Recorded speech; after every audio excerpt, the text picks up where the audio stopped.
Okay, this is a response video to moldy toasters. What can a Mac do that a PC can do? Part 15. So, I have a very big list to go over. Alright, let's see. Okay, there's no photo booth on a Mac Pro. Well, a Mac Pro is intended for professionals, and professionals usually don't take pictures of themselves with webcams. So, Apple didn't put it in. Didn't make much sense. Doesn't make sense to me either. Okay, IBM. Apple stole the I. Well, actually, if you had done some research, you would have found out that IBM stands for International Business Machines. It wasn't business machines and they just added an I in front of it for aesthetic purposes. It actually stands for something. With Apple's products, the I just makes everything go together. You know it's an Apple product. iTunes, iMovie. You know it's for a person, it's for you. It's your own. Okay. You keep saying that Mac users brag. I don't see Mac users bragging. I see Mac users defending themselves because people like you make all these lies. So we're just trying to defend ourselves. You're the one who keeps going, oh, Windows XP and Vista can do this, and no. Okay, borders. You say that you move the windows around by the border. There's the thing at the top of the window. That's where most human beings put their cursor to move around the window. I have a Windows XP computer that I don't use. Go figure. And it doesn't, the borders around it, you can't move it by the borders. You can just make the window bigger. So I don't know what you're complaining about. And then you make the borders really huge. That's sort of a useless option. It's like, wow, look, this computer has a self-destruct button. Okay, then you're comparing Firefox to Safari. You shouldn't compare two different browsers on two different operating systems. If you want to compare operating systems, you should have the same browser. Compare Firefox to Firefox, or compare, since this is a Mac versus PC debate, compare Internet Explorer to Safari. That would be more fair to me. Makes more sense. Alright, Parallels has a little glitch where it flashes when you switch. Well, seeing as how Apple didn't create that software, I don't know how you can blame them. If you're going to blame somebody, blame Parallels. I blame Windows XP for being crappy because of the operating system. I don't blame third-party apps for it being crappy. Okay, okay, you have a scale that you bought, and it's not compatible with OS 10. And yes, it's 10, not OS X.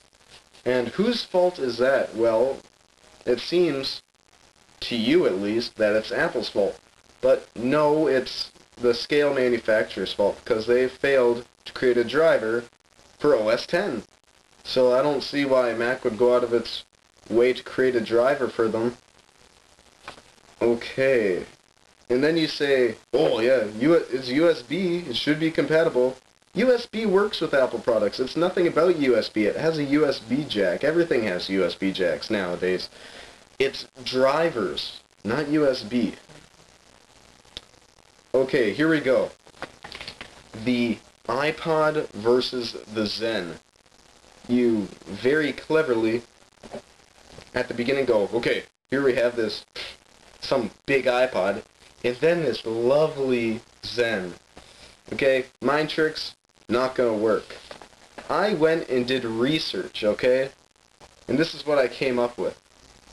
The iPod, the dimensions are 2.4 inches by 4.1 inches, and the thickness is 0.43 inches. That's for the 30 gig model.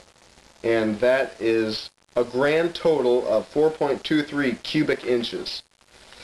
Now, that seems pretty big, but let's see what the Zen is. The Zen is 2.44 inches by 4.09 inches, and the thickness is a whopping 0.73 inches, for a grand total of 7.29 inches cubed. So let's see what this all means. I rounded them off to 100th, if you're wondering.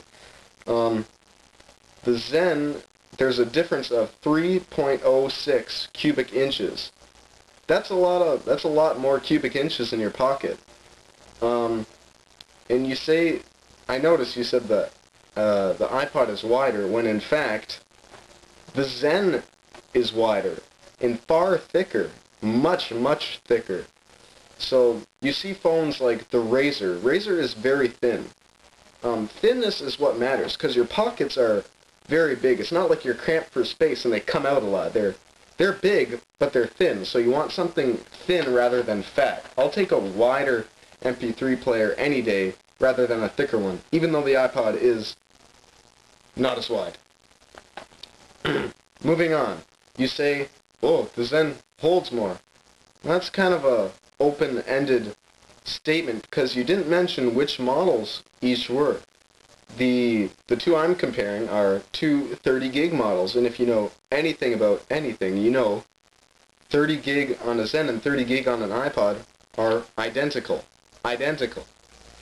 Now, iPod has a 80 gig version, and I think the Zen only goes up to 60 gigs, so go figure.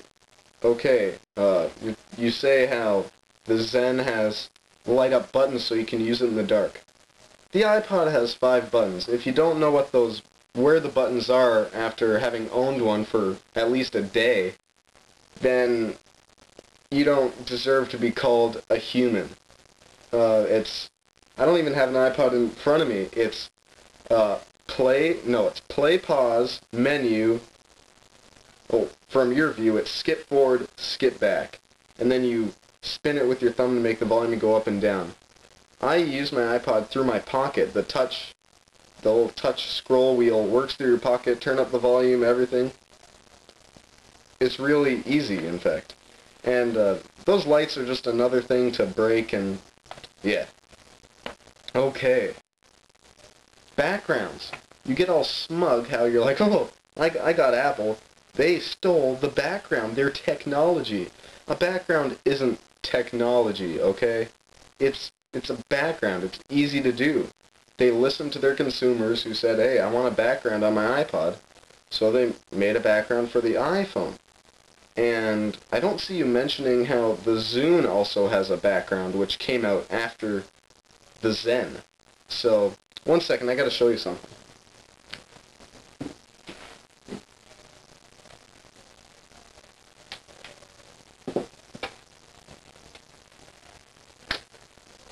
Alright, here I have my 30 gig iPod. Ooh, look at that, nice and shiny.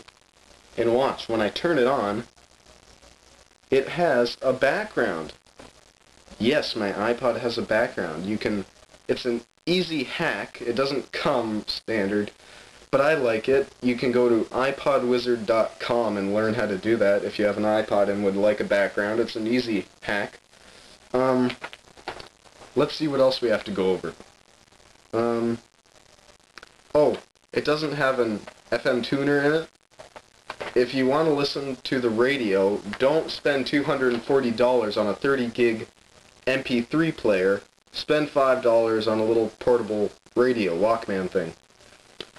I don't listen to the radio. Radio, crappy. I like listening to my music. That's why I have an iPod. And it makes more sense. Okay. You comment on how huge that logo is. Wow, it's just massive. It has to be at least half a centimeter by half a centimeter. And, you did flash the back of that Zen in. It has a pretty big logo. The Zen letters are about as big as the Apple logo. But then you also have that little ripple effect in the back, too, so...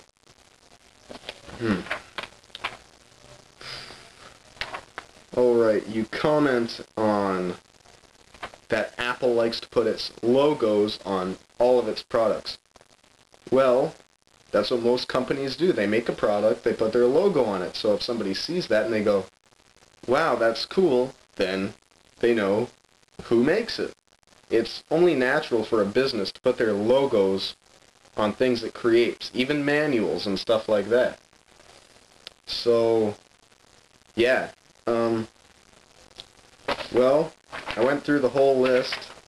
I'm looking forward to your next video, and I hope you're not such a smug asshole in your next video.